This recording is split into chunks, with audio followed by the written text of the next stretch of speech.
யூஷுவலாவே கப்பிங்கிறது நம்மளோட உடம்புல இருக்கக்கூடிய கழிவுகளை அகற்றக்கூடிய ஒரு முறை ஒண்ணு. அதுவும் இல்லாம நம்மளோட பிளட் சர்க்குலேஷனை இம்ப்ரூவ் பண்றதுக்கான ஒரு ப்ரொசீஜர்.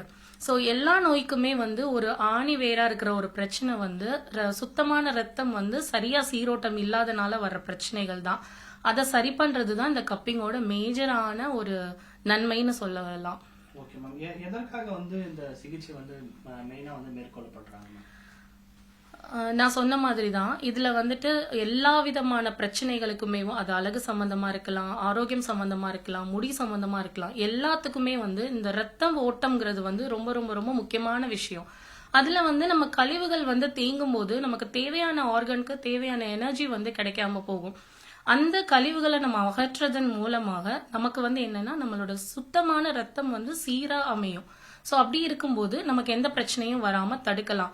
இப்போ cardiac arrest, fallopian tube block, varicose vein, அந்த மாதிரி நமக்கு பரவலா தெரிஞ்ச விஷயங்கள் இந்த ரத்தம் சீரா இல்லாம கெட்ட ரத்தம் கழிவுகள் தேங்கி இருக்கனால வரக்கூடிய பிரச்சனைன்னு எல்லாருக்கும் பரவலா தெரியும்.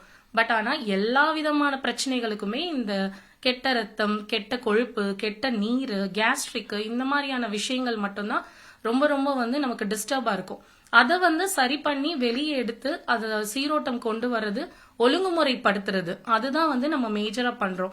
அதனாலதான் கப்பிங் மருத்துவம் எல்லா விதமான பிரச்சனைகளுக்குமே ஒரு தீர்வா கொடுத்துக்கிட்டு இருக்கோம்.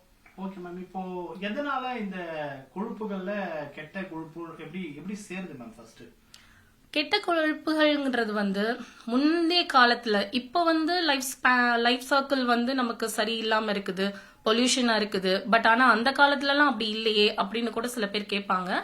அந்த காலத்துல மாமிசங்களை சாப்பிடுவாங்க. அதாவது இப்போ இருக்கிற மாதிரி ப்ராப்பரா குக்டு இல்லாம கிடைக்கிறது எல்லாமே ராவா சாப்பிடுவாங்க. அப்ப அவங்களுடைய ரத்தம் சீக்கிரமா கட்டியாகக்கூடிய ஒரு தன்மையா பழைய புத்தகத்துல நம்ம படிச்சிருக்கோம்.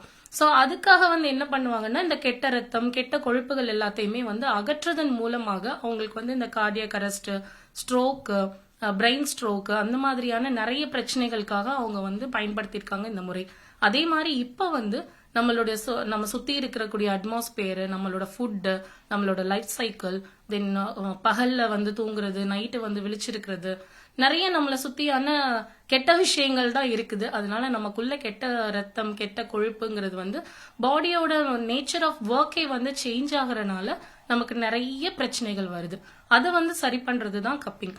ஒரு உறுப்பும் அதுக்கு உரிய நேரத்துல தான் செயல்படும். இப்ப காலையில ஏர்லி மார்னிங் 7 o'clock தான் நம்ம இந்த லார்ஜ் இன்டெஸ்டைன் அப்படிங்கிற ஒரு பெருங்குடலோட உறுப்புக்கான நேரம். அந்த டைம்ல தான் நம்ம மோஷன் போகணும். ஆனா முக்காவாசி பேர் இப்ப 7 மணிக்கு தூங்குறாங்க, இல்ல அந்த டைம்ல கரெக்டா நம்ம வாஷ்ரூம் யூஸ் பண்றது இல்ல. அங்க ஆரம்பிக்கிற பிரச்சனை. 8 மணிக்கு முன்னாடியே நம்ம காலை உணவு சாப்பிடணும். யாருமே இப்ப அத சரிமுறை சாப்பிடறது இல்ல. அங்க ஆரம்பிக்கிற பிரச்சனை. அது மாதிரி டைம் டிஃபர் ஆகுறது, நம்மளோட தூக்கம் டிஃபர் ஆகுறது, அதே மாதிரி நிறைய நம்மளுடைய உணவு பழக்க வழக்கம், நம்மளுடைய தூக்க பழக்க வழக்கம், அந்த மாதிரியான நிறைய பழக்க வழக்கங்கள் சேஞ்ச் ஆகுறதுனாலதான் நமக்கு உடல் உபாதைகள் அதிகமாகுது. அதை தடுக்கிறதுக்காகத்தான் நம்ம இந்த கப்பிங் முறை இயற்கையான முறையில எந்த ஒரு மருந்தையும் எந்த ஒரு ரேடியேஷன்ஸையும் உள்ள செலுத்தாம உங்களுக்குள்ள இருக்கக்கூடிய கழிவுகளை மட்டும் வெளியே அகற்றுவதன் மூலமாக உங்களோட ரத்த ஓட்டத்தை சீர் பண்ணி இதுக்கான சொல்யூஷன் கொடுத்துக்கிட்டு இருக்கோம்.